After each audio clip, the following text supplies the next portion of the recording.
네. 어제가 바로 승천일이었는데요. 제가 어렸을 때 승천을 이렇게 들으면서 생각했던 게 좀 기억이 많이 나더라고요. 되게 유치한 생각인데, 예수님이 하늘로 올라가실 때 날개가 생겼을까? 아니면 이렇게 로켓처럼 발에서 이렇게 촥 뭔가 연료가 나오고, 아니면 뭔가 우주선 같은 걸 타고 올라가셨을까? 또 공기가 없는 데 가시면 갑자기 어떻게 되셨을까? 공기가 없는데 그곳에는 또 지구를 떠나서 태양 쪽으로 가셨을까? 아니면 반대편으로 가셔서 이 태양계를 벗어났을까? 온갖 상상을 하면서 예수님 승천에 대해서 어린 시절 이렇게 생각을 했는데요. 답이 참 없더라고요. 어떻게 예수님이 올라가셨을까? 하늘로. 그리고 그 당시에 제가 저 어릴 때만 하더라도 막 우주에 대한 것도 책이 많이 나오고, 뭐 태양계뿐만 아니라 우리 은하, 다른 은하도 있다, 뭐 이런 게 많이 나왔기 때문에 제 생각으로는 예수님의 승천이 잘 그려지지 않는 거죠.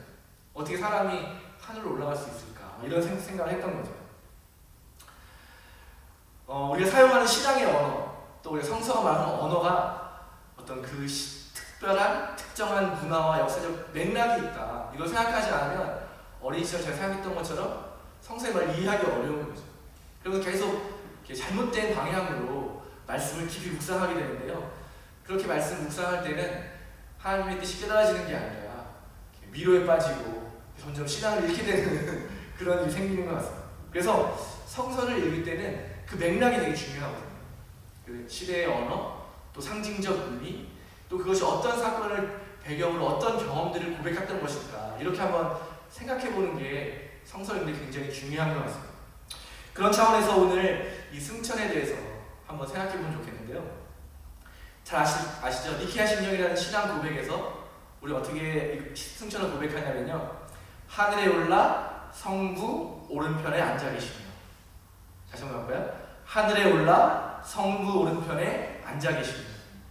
이게 무슨 의미일까요? 그 당시 사람들은 이걸 다 의미를 깊이 알고 있었거든요. 그리고 굉장히 큰 사건이죠. 예수님이 부활하셔서 제자들과 함께 만나고, 오늘 읽은 분량도 꽤 길잖아요. 근데 그거를 압축했지만 그거를 처음 고백한 사람들은 오히려 더 풍성한 의미들을 이 짧은 문장 안에 담았던 거죠. 근데 우리는 지금 무슨 생각이 드세요? 아까 제가 생각했던 것처럼 그런 생각이 드세요? 하늘에 올라 하나님 오른편에 앉아 계시다, 이 말을 들으셨을 때 어떤 생각이 드시나요? 무슨 의미인지. 네. 첫 번째가 하늘이라는 걸 좀 우리가 그 언어를 좀 깊이 생각해봤으면 좋겠어요. 하늘이 어딜까? 제가 어릴 때 생각한 건, 하늘이라는 거는 과학적으로 설명하면 지구 대기권이죠, 대기권. 오늘 찾아보니까 네 개로 되어 있대요. 대기권, 성층권, 뭐 무슨 권, 뭐 10권 이렇게 되어 있대요. 과학적으로 배웠던 게 생각이 나는데, 그런 하늘을 말하는 게 아니죠. 그 하늘은 사실은 물리적으로는 그러니까 과학으로 이렇게 설명할 수 있지만, 하늘의 경계가 어디부터 어딘가, 지구 표면으로 떨어지면 하늘일까? 뭐 몇 미터 이상부터 하늘일까? 이런 정의하기가 굉장히 어려운 거라, 단어라는 것을 우리가 알 수가 있어요. 그리고 당연히 성서를 쓴 사람들은 하늘을 그런 의미로 생각하지도 않았고 그런 의미로 사용하지 않았던 거죠. 여기서 말하는 하늘을 다시 표현해 본다면 하느님이 계신 곳, 이게 더 정확한 의미일 것 같아요. 그래서 우리가 예수님이 하늘로 올라가셨다는 말을 다시 지금 우리의 말로 표현하자면, 예수님이 하느님께로 돌아가셨다, 예수님이 하나님께서 계신 곳으로 가셨다, 이런 의미가 되겠죠. 그게 바로 승천이거든요. 근데 그 당시에는 하나님이 하늘에 계시다 생각했고 좋은 것을 하늘로 향해서 올라간다라고 생각했기 때문에 승천, 그러니까 올라간다는 자체에도 좋은 의미를 담고 있는 거예요. 그래서 죽으면 지옥이 가면 어디로 가죠? 땅속으로 가잖아요. 내려가는 건 나쁜 거고 올라가는 건 좋은 거라는 생각을 가지고 있는 사람들이기 때문에 하늘로 올라가셨다, 이런 표현을 한 거죠. 그러니까 이건 굉장히 상징적이고 또 시각적인 의미를 가지고 있는 것이지만, 그 의미는 하나님께로 돌아가셨다. 그러면 여기 이제 또 질문인데요, 하나님이 어디 계실까요? 제가 몇 번 벌써 여기 와서도 이렇게 수요일, 금요일 말씀 나눌 때 몇 번 말씀드렸던 것 같은데요, 하나님이 어디 계신가, 이것을 아는 게 굉장히 중요한데요. 어떤 사람들은 하나님이 지금 우리가 말한 천국에만 계십니다. 그리고 이 땅에는 관여하지 못하시는 분이다라고 생각하는 사람들도 있습니다. 그 사람들에게는 빨리 죽어서 하나님 계신 천국으로 가는 게 아주 기쁜 소식입니다. 이 땅에서의 모든 삶은 쓸모없고 가치 없고 빨리 지나가야만 하는 것입니다. 근데 성서를 잘 보면 에베소서 4장 6절인데요. 바울로가 이렇게 이야기하고 있습니다. 그분은 만물 위에 계시고 만물을 꿰뚫어 계시며 만물 안에 계십니다. 이게 바울로가 고백한 하나님이고 성서가 증언하는 하나님인데요. 결국 하나님은 모든 곳에 계시고 모든 곳에 계시다는 말로도 표현이 부족할 정도로 어디나 계시고 언제나 계시며 또 우리의 언어와 사고를 뛰어넘는 방법으로 존재하고 계신다. 이렇게 말하는 게 맞는 것 같아요. 그러니까 다시 돌아가서 예수님이 하나님께로 돌아갔다라고 하는 말은 예수님도 그렇게 존재하신다. 하나님처럼 만물 안에 계시고 만물 위에 계시고 만물을 꿰뚫어 계신다. 예수님도. 그러니까 우리가 흔히 생각할 때 그냥 말로만 생각할 때는 승천이 우리 제자들을 떠나신 것이지만 그 깊은 의미를 살펴보면 바로 더 깊이 관계하고 계십니다. 하나님 예수님이 승천하였다는 표현은 예수님의 제자들과 더 깊은 관계 속으로 나아가셨다라고 표현할 수 있는 거죠. 그러니까 제자들이 그냥 우리 입장으로 생각해보면 떠나시는데 그걸 막 좋아하고 기뻐한다는 게 나쁜 거잖아요. 잘 갔다. 빨리 갔어야지.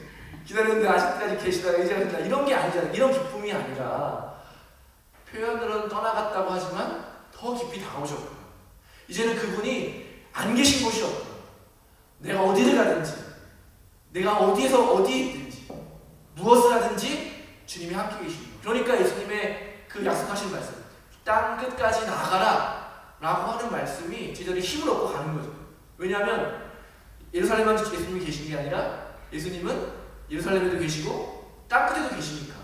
그런데 예루살렘에는 예수님을 아는 사람이 많지만 예수님을 모르는 사람이 땅 끝에 더 많이 있기 때문에 땅 끝으로 가라는 예수님의 말씀을 듣고 기쁘게 또 힘을 내어서 주님과 함께 땅 끝으로 나갈 수 있었던 것입니다. 그러니까 승천은 바로 이런 사건이기 때문에 제자들은 기뻐하는 거죠. 아, 주님이 승천하셨다. 바로 이제 영원히 우리와 함께하고 계시는구나라는 고백을 했던 것입니다. 두 번째 우리 신앙의 고백에 보면 하늘에 올라 하느님 오른편에 앉아 계셨다라고 하는데 오른편은 뭘까요? 오른편. 아까 말씀드린 것처럼 하나님에게는 모든 곳이 계신데 어디를 기준으로 오른쪽이고 어디를 기준으로 왼쪽이라 할 수 있어요. 그런 게 없잖아요. 그러니까 엄밀히 말하면 하나님의 오른쪽은 없는 거죠. 근데 왜 이런 표현을 썼을까? 제가 어릴 때 역사를 좋아했는데요. 저희 아들도 좋아하더라고요. 피가 참 무서운 것 같은데 희한한 것 같아요. 제가 막 이렇게 강요하거나 그런 것도 아닌데 역사를 엄청 좋아해서 제 어릴 때 그러니까 아들을 보면 제 어릴 때 생각이 많이 나는데 역사를 좋아해 책을 보다가 조선시대에 삼정승이라는 제도가 있었는데요. 다 아시죠? 영의정, 좌의정, 우의정 이걸 삼정승이라고 하잖아요. 그래서 당연히 저는 우의정이 높다고 생각했어요. 그래서 내기를 한 거죠. 영의정이 제일 높고 우의정이 높고 좌의정이 높다. 저는 이걸 했고 저희 누나는 좌의정이 높다에 내기를 했는데 제가 진 거죠. 너무 분하고 억울한 거예요. 어떻게 오른쪽이 더 중요하지 왼쪽이 더 중요하냐. 이 오른쪽 힘이 세니까 오른쪽이 당연히 더 그렇게 어린 나이에 그렇게 생각을 하고 그리고 대부분 오른손잡이 중심으로 이상이 배치가 돼 있으니까 나 같으면 당연히 내 오른편에 있는 내 오른팔이다 이런 말이 더 힘있다고 생각이 된 거죠. 그래서 굉장히 억울해했는데 나중에 알고 보니까 이 왼편이 왜 높은가 하면요.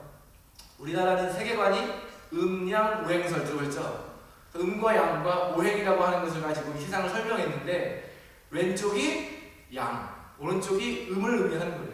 그래서 태극이 있지만 그 다음이 양, 음으로 중요하기 때문에 거의 비슷하지만 사실은 큰 차이가 있는 건 아니지만 왼쪽이 조금 더 높은 의미를 가지고 있다고 합니다. 세계관하고 관련이 있는 거예요.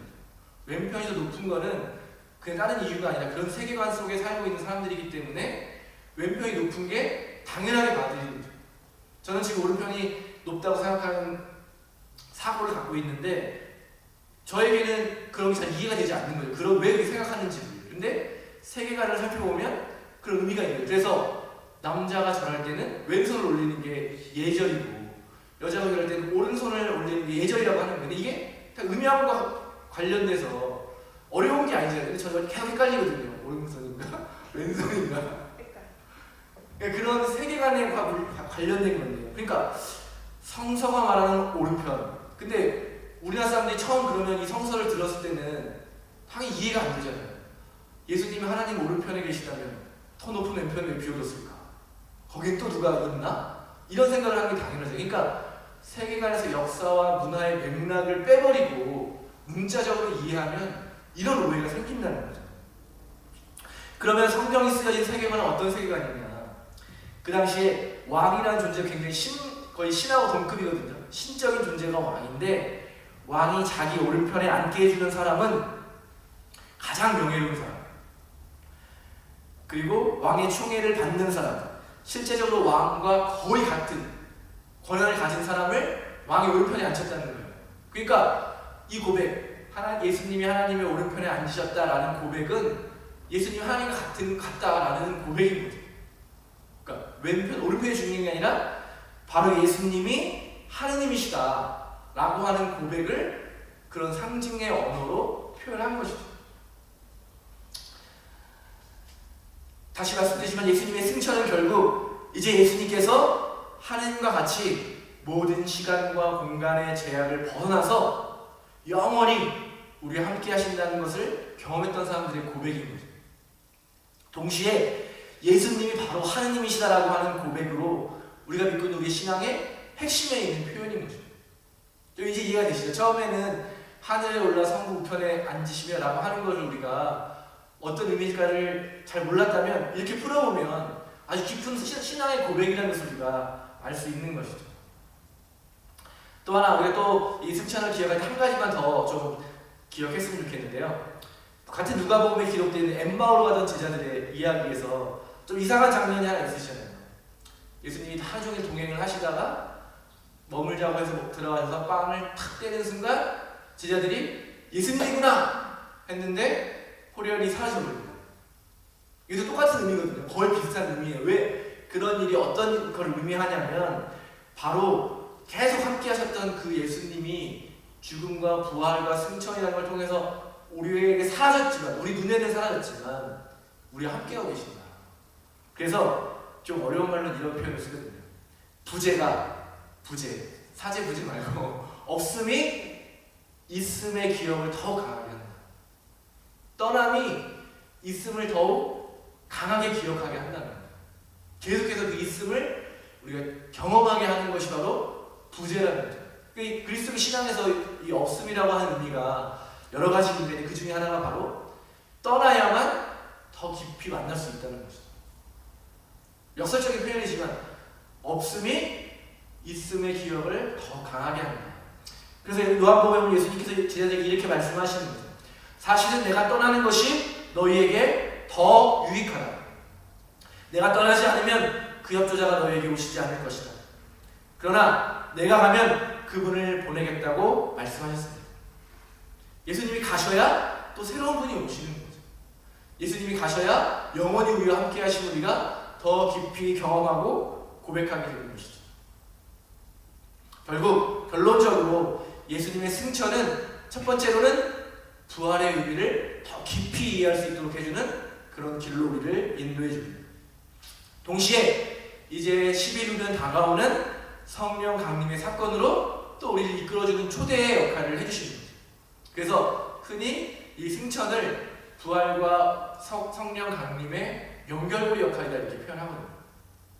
그러니까 이제 승천하였으니까 곧 새로운 하나님, 성령 하나님이 우리에게 찾아오시는구나 라는 소리가 기대하게 되는 것이죠. 오늘 우리가 함께 읽었던 것처럼 우리가 예수님께서 승천하였다고 하는 것은 이런 의미의 우리의 고백이고 결국 이제 예수님께서 이 땅에서 하신 일을 그를 믿고 따르는 제자들인 우리가 이 땅에서 하는 것이죠.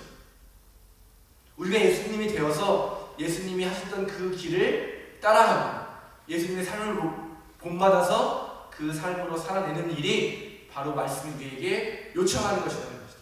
그래서 땅끝까지 가라. 이 말씀을 가지고 너의 삶의 자리에 머물지 말고 더 나아가서 아직 복음을 알지 못하는 사람들, 복음을 깨닫지 못하는 그 사람들을 찾아가서 복음의 증인으로 살아가라고 예수님께서 말씀하시는 것입니다. 사랑하는 교회 여러분, 예수님을 전하는, 복음을 전하는 사람들이 되시기 바랍니다. 성령을 충만히 받아서 성령의 능력을 살아가는, 능력을 드러내시는 그런 사람들이 되시기 바랍니다. 그것은 어려운 일이기도 하지만 또 하나님이 도와주시기 때문에 쉬운 일이기도 합니다. 우리가 이제 승천일부터, 어제부터 성령 강림일까지 11일 동안 5명의 믿지 않는 영혼들을 기억하면서 기도하는 또 기도 운동을 시작했는데요. 다 하셨죠? 5명 다 정하시고 시간 정하시고 하고 계시죠? 그래서 이 기도라고 하는 것, 우리가 그 하나님 말씀을 기억하는 거죠. 나에게 주신 그 명령, 이제 성령을 가득히 받아서 예루살렘을 떠나 내 삶을 떠나서 땅끝까지 나아가서 내 삶의 이 복음의 증인이 되라고 하신 그것을 실천하는 것, 그의 시작이 기도일 수밖에 없는 거죠. 내 마음대로 내 힘으로 하는 것이 아니라 기도의 자리에서부터 시작하는 거예요. 그래서 우리의 기도 운동을 하는 것이죠. 그분들이 실제로 어떤 방법으로 누구를 통해서 하나님께 돌아오실지는 우리는 알 수 없고 우리 힘으로는 할 수 없지만 우리가 기도할 때 주님께서 그 길을 예비하시고 그 사람을 위한 계획을 더 이렇게 이루어 가시는 줄로 믿습니다.